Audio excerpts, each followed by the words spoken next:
प्यारे साथियों, आप सभी का हमारे चैनल पे बहुत बहुत स्वागत है। दोस्तों, आज के इस वीडियो के माध्यम से क्लास 10th मैथमेटिक्स एनसीईआरटी का पहला चैप्टर वास्तविक संख्याएं से संबंधित कुछ बेसिक क्वेश्चन को यहाँ पे सिलेक्ट किया हुआ है, जो कि बोर्ड परीक्षा 2024 के लिए सबसे ज्यादा मोस्ट इंपोर्टेंट हो सकते हैं।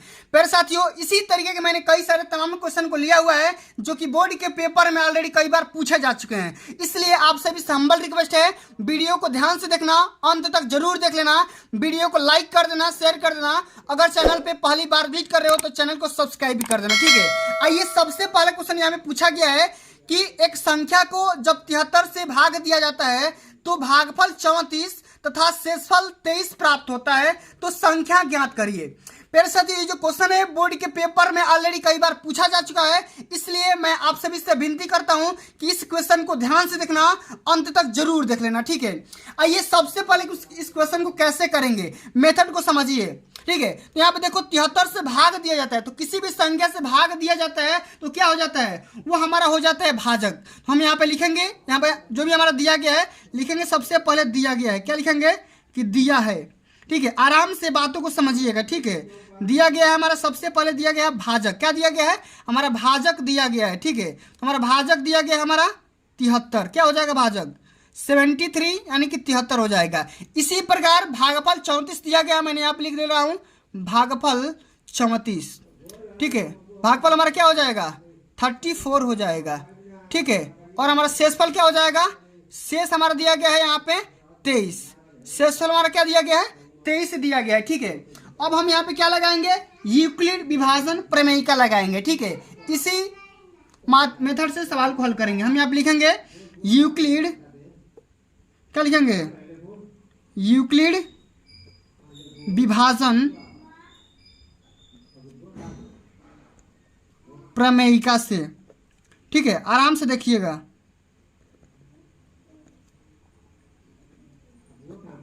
ठीक। अब यूक्लिड विभाजन प्रमेयिका क्या बोलती है, सभी को पता होगा कि भाज्य बराबर, हमें क्या करना है, संख्या निकालना है, यानी कि भाज्य निकालना है। तो हमें हमारा क्या होता है फॉर्मूला, भाज्य बराबर क्या होता है, भाज्य बराबर होता है भाजक गुणे भागफल। क्या होता है भाजक, इसी प्रकार आप सभी को बोर्ड के पेपर में करना है, भाजक गुणे भागफल क्या होता है भागफल, ठीक है। और प्लस में यहाँ पे हो जाता है शेषफल, क्या होता है शेषफल हो जाता है। चलो, सबका मान पुट कर दो, ठीक है। भाजक हमारा कितना दिया गया है 73, ठीक है। भागफल हमारा कितना दिया गया है 34 दिया गया है, ठीक है। प्लस में हमारा शेषफल कितना दिया गया है 23 दिया गया है, ठीक है। आराम से देखिएगा, ठीक है। इसी प्रकार अब इसको हम सॉल्व कर लेते हैं, ठीक है। क्या हो जाएगा, अब 73 में 23 से गुणा करोगे तो कितना हो जाएगा, ये हो जाएगा 2482, 2482, और इसमें 23 जोड़ लो, ठीक है। ये क्या हो जाएगा 2505 हो जाएगा। कितना हो जाएगा 2505, ये हमारा क्या हो जाएगा आंसर हो जाएगा। क्लियर, समझ में आ गया, ठीक है। चलिए, अब इसी प्रकार हमारा अगला क्वेश्चन दिया गया है, समझिए। बहुत ही मोस्ट इंपोर्टेंट क्वेश्चन है और बोर्ड के पेपर में कई बार ये भी क्वेश्चन पूछा जा चुका है। क्वेश्चन बोल रहा है कि दो संख्याओं के एचसीएफ, एचसीएफ का मतलब क्या होता है मसा, ठीक है। दो संख्याओं का मसा 23 है और एलसीएम मतलब लसा, यानी कि लघुत्तम समापवर्तक कितना दिया गया है 1449 दिया गया है। यदि इनमें से एक संख्या 161 है तो दूसरी संख्या ज्ञात करिए, ठीक है। सबसे पहले हमारा दिया गया है, जो भी चीज हम यहाँ पे लिखेंगे, एचसीएफ हमारा दिया गया है, एचसीएफ यहाँ पे लिखेंगे, कितना दिया गया है 23, ठीक है। एलसीएम हमारा क्या दिया गया है 1449, ठीक है। और हमारा एक संख्या यानी कि पहली संख्या दे दिया गया है, ठीक है। हमारा पहली संख्या दिया गया है, ठीक है। यहाँ पे लिख लेंगे पहली संख्या दिया गया है 161। हमें क्या करना है, दूसरी संख्या निकालनी है। तो हम सभी को पता होगा कि क्या होता है पहली संख्या, फार्मूला क्या होता है, लगाओ यहाँ पे, पहली संख्या, ठीक है, गुणे दूसरी संख्या। क्या होता है पहली संख्या गुणे दूसरी संख्या बराबर क्या होता है एचसीएफ इंटू एलसीएम, क्या होता है एलसीएम। अब पहली संख्या क्या दिया गया है 161 रख दो, दूसरी संख्या को हमने x मान लिया, एचसीएफ हमारा दिया गया है 23 और एलसीएम हमारा कितना दिया गया है 1449, सबका मान पुट कर दो, ठीक है। अब x का मान निकालो, यहाँ से क्या हो जाएगा, x का जब मान निकालोगे तो ये डिवाइड में आ जाएगा, तो 23 गुणे 1449 और डिवाइडेड बाई 161, ठीक है। x बराबर हमारा क्या हो जाएगा, अब इसको कटा दो, ये 23 से कट जाएगा, कितना बार में 7 बार में कट जाएगा, ठीक है, 7 बार में। अब इससे कटा लो, ये हो जाएगा हमारा 14 7 14 से 49 बटे में 7, ये 7 से कटाओ तो 7 दूनी 14, ये 0, 7 7 49, यानी कि 207 हमारा क्या आ जाएगा, आंसर हो जाएगा। क्लियर, समझ में आ गया? अगर बात समझ में आ गई है तो एक बार वीडियो को लाइक कर दो प्यार से, ठीक है। इसी प्रकार हमारा अगला क्वेश्चन दिया गया है, और ये जो क्वेश्चन है बोर्ड के पेपर हमेशा आता है, ठीक है, हमेशा धमाल मचाया रहता है, तो इसलिए इस क्वेश्चन को ध्यान से देखिएगा, आराम से देखिएगा, कोई जल्दीबाजी नहीं है, कोई यहाँ पे टेंशन नहीं है, ठीक है। क्वेश्चन हमारा बोल रहा है कि सिद्ध कीजिए कि √2 एक अपरिमेय संख्या है। अब इस क्वेश्चन को कैसे हल करोगे, ठीक है, कैसे हल करोगे समझिए, आराम से बात को समझिए। तो हम इस क्वेश्चन को हल करने के लिए क्या करते हैं, एक कल्पना करते हैं। क्या करते हैं, कल्पना करते हैं। और कल्पना ये किया जाता है कि जो भी हमारा क्वेश्चन दिया गया है उसका हम अपोजिट मान लेते हैं। क्या करेंगे, अपोजिट मान लेंगे। हम मान लेंगे कि √2 जो होगा हमारा परिमेय संख्या हो जाएगा, ठीक है, क्या होगा, परिमेय संख्या। चलो मान लो यहाँ पे माना, ठीक है, माना कि √2 एक क्या हो जाएगा, एक परिमेय संख्या है। ये बोर्ड के पेपर में हर बार आता है, ठीक है, एक परिमेय संख्या है। अब सभी को पता होगा कि परिमेय संख्या क्या होती है बच्चा। परिमेय संख्या मतलब जिसे हम p/q के रूप में आसानी से व्यक्त कर सकते हैं। तो हम यहाँ पे लिख सकते हैं √2 = अब p/q मतलब यहाँ पे लिख दो, a/b भी लिख सकते हो, p/q भी लिख सकते हो, कोई दिक्कत की बात नहीं है, ठीक है। जहाँ पे a/b तो हो गया, जहाँ पे a और b ये क्या है, सह अभाज्य संख्या। क्या है, ये सह अभाज्य संख्या। अब बताओ सह अभाज्य संख्या क्या होती है, ठीक है, सह अभाज्य संख्या क्या होती है, जिनका मसा 1 होता है। जिनका मसा कितना होता है, 1 होता है। क्लियर, बात समझ में आ रहा है कि नहीं। अब हम क्या करेंगे, दोनों पक्षों का यहाँ पे वर्ग कर देंगे। यहाँ पे लिखेंगे दोनों पक्षों का वर्ग करने पर, दोनों पक्षों का वर्ग करने पर, और वर्ग करो, ये क्या हो जाएगा, √2 का स्क्वायर करो, ठीक है, और ये a/b का स्क्वायर कर दो, तो क्या हो जाएगा, √2 का करोगे तो ये √2 × √2 क्या हो जाएगा, 2 हो जाएगा। क्या हो गया यहाँ पे 2, और ये क्या हो जाएगा, a² और बटे में b² हो जाएगा, इतना। अब हम क्या करेंगे, इसको फॉरवर्ड कर दो, तो क्या हो जाएगा, a² बराबर क्या हो जाएगा, 2 × b² हो जाएगा कि नहीं हो जाएगा, इतना तो हो ही जाएगा, 2 × b², ठीक है। एक हमारा ये इक्वेशन प्राप्त हो गया, ठीक है। अब हम क्या करेंगे, अब देखो ये जो सेशन है, ये जो कथन है, स्टेटमेंट है, क्या बोल रहा है, ये कथन ये बोल रहा है कि जो 2 होगा वो क्या करेगा, a² को विभाजित करेगा। हमारा जो 2 होगा a² को क्या करेगा, काट देगा, यानी कि विभाजित करेगा। अभी बता रहा हूं कैसे करेगा, विभाजित करता है, ठीक है, इतना बात समझ में आ गया। तो जब किसी भी संख्या का अगर वर्ग अगर उस संख्या से डिवाइड हो रही है तो संख्या खुद उसका जो संख्या है ना वो संख्या भी डिवाइड हो जाएगी। इसलिए 2 जो होगा a को भी डिवाइड करेगा, a को भी विभाजित करेगा, विभाजित करता है या करेगा, लिख दो, ठीक। ये हमारा पहला प्रमेय हो गया। अब इसी प्रकार हम एक और यहाँ पे इक्वेशन मान लेते हैं। हम मान लेते हैं कि a = 2m, मान लो कि a = 2m होता है। मान लो एक बार अगेन मान लो कि a = 2m होता है, ठीक है, इतना मान लो, यानी कि इतना a = 2m रखने पर, लिख दो यहाँ पे रखने पर, मान लो ये रखने पर, ठीक है। अब यहाँ पे क्या हो जाएगा, अब इस वाले इक्वेशन में रख दो, a का मान इस वाले इक्वेशन में रख दो, तो क्या हो जाएगा, a के जगह पे रखो 2m, तो क्या हो जाएगा 2m का होल स्क्वायर और बट्टे बराबर क्या हो जाएगा 2b² हो जाएगा, ठीक है। तो क्या हो जाएगा 2m, क्या हो जाएगा, ये 2 का स्क्वायर करो तो क्या हो जाएगा 4 हो जाएगा, और m का स्क्वायर m, ये 2 × b²। अब 2 से 2 कटाओ, ये 2 हो जाएगा, क्या हो जाएगा 2m² बराबर b²। अब यहाँ पे देखो एक और हमारा इक्वेशन आ गया, ठीक है, सेम टू सेम यही वाला आ गया। तो किसी भी संख्या का अगर वर्ग इस संख्या से डिवाइड हो रही है तो खुद संख्या ये भी इस संख्या से डिवाइड होगी, ठीक है। तो हम यहाँ पे ये बोल सकते हैं जो 2 होगा b² को विभाजित करता है। क्या लिखेंगे, विभाजित करता है, लिख दो, विभाजित करता है, ठीक है, आराम से लिख दो यहाँ पे। जब 2 b² करेगा तो खुद b को भी कर सकता है, 2 जो होगा b को भी कर सकता है, b को भी विभाजित करेगा, विभाजित करता है।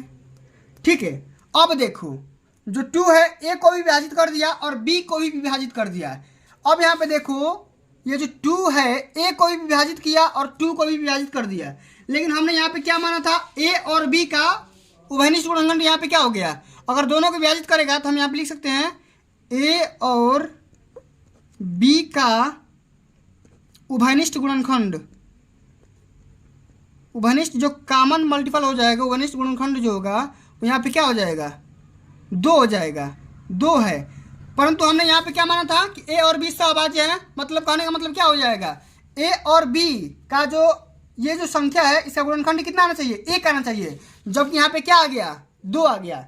तो इसलिए हमारा ये कथन का क्या हो रहा है, हमारा विरोधाभास हो रहा है, यानी कि विरोध हो रहा है। तो हम यहाँ पे लिख सकते हैं कि ए और बी में एक के अतिरिक्त कोई भी उभयनिष्ठ गुणनखंड नहीं होना चाहिए।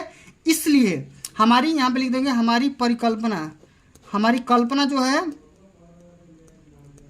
क्या है, गलत है, क्या है, गलत है। इसलिए अतः लिख दो यहाँ पे, अतः √2 एक क्या हो जाएगा, परिमेय ना होकर के क्या हो जाएगा, एक अपरिमेय संख्या हो जाएगी, क्या हो जाएगी, एक अपरिमेय संख्या हो जाएगी। क्लियर, समझ में आ गया। चलिए आगे बढ़ते हैं। अगला हमारा क्वेश्चन दिया गया है, बहुत ही बेसिक क्वेश्चन है, यह भी बोर्ड के पेपर में कई बार आ चुका है। ठीक है, क्वेश्चन हमारा बोल रहा है कि 0.1 और 6 पे बार है, मतलब 6 आता रहेगा, इसको सरलतम भिन्न रूप में व्यक्त करिए।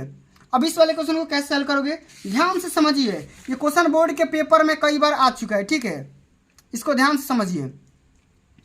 तो कैसे हल करेंगे, हम मान लेंगे, क्या करेंगे, हम यहाँ पे मान लेंगे कि माना 0.16 बार, ठीक है, मान लेंगे, इसके बराबर x मान लेंगे, x बराबर इतना हो जाएगा। ठीक है, जब x बराबर इतना हो जाएगा तो 6 पे बार है, मतलब हम लिख सकते हैं x बराबर 0.166666 माने इन्फिनाइट बार लिख सकते हैं। ठीक है, अब दोनों पक्षों में 10 से गुणा करो तो क्या हो जाएगा, ये हो जाएगा 10x बराबर ये हो जाएगा। अब 10 से गुणा करोगे तो क्या हो जाएगा, 1 इधर आ जाएगा, ये हो जाएगा 1.6666, इस तरह से आएगा। अब इसी प्रकार इसको हम इक्वेशन फर्स्ट मान लेते हैं, इसको अब 100 से गुणा करो।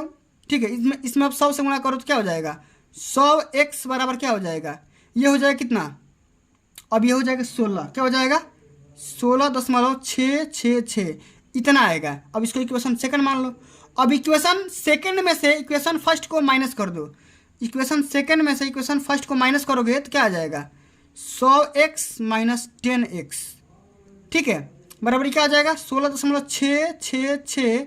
ठीक है, बराबर माइनस यहाँ पे क्या हो जाएगा 1.666 डॉट डॉट डॉट। ठीक है, ये हमारा क्या आ जाएगा 99x आ जाएगा।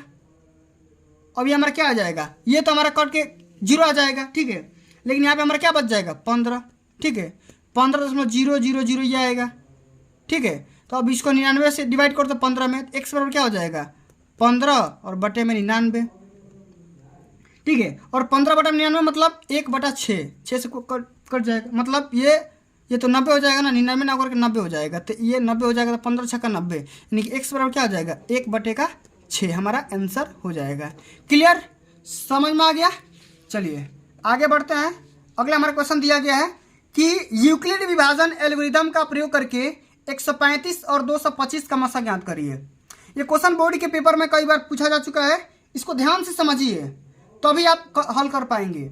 हमारे पास 2 संख्या दी गई है, एक संख्या दिया गया है 135 और दूसरी संख्या हमारे क्या दिया गया है 225 दिया गया है। हम यहाँ पे देख पा रहे हैं कि जो 225 है वो क्या है 135 से बड़ा है।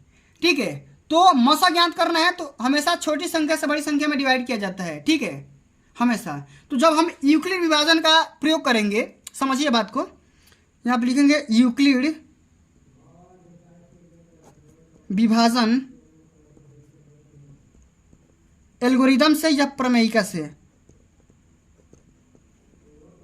ठीक है, अब यूक्लिड विभाजन एल्गोरिथम क्या होता है समझो। मान लो यहाँ पे a बराबर b क्यूब प्लस r होता है, ये होता है भाज्य बराबर भाजक गुणे भागफल प्लस शेष, वही वाला है जो मैंने ऑलरेडी पहले बता रखा है। ठीक है, अब हम क्या करेंगे, इसको क्या करेंगे, इसको भाजक मान लेंगे। ठीक है, इसको भाज्य मान लेंगे और इससे 135 से डिवाइड करेंगे 225 में। ठीक है, कितना बार जाएगा, एक बार जाएगा। ठीक है, हमारा 135 आ जाएगा, कितना बचा 90।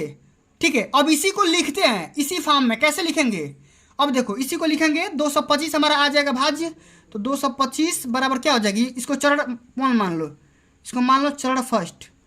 ठीक है, तो 225 बराबर बी क्यू, मतलब क्या हो जाएगा, बी मतलब ये होता है 135, 135 और प्लस क्यू मतलब ये एक, और प्लस रिमाइंडर हमारा कितना बच रहा है 90।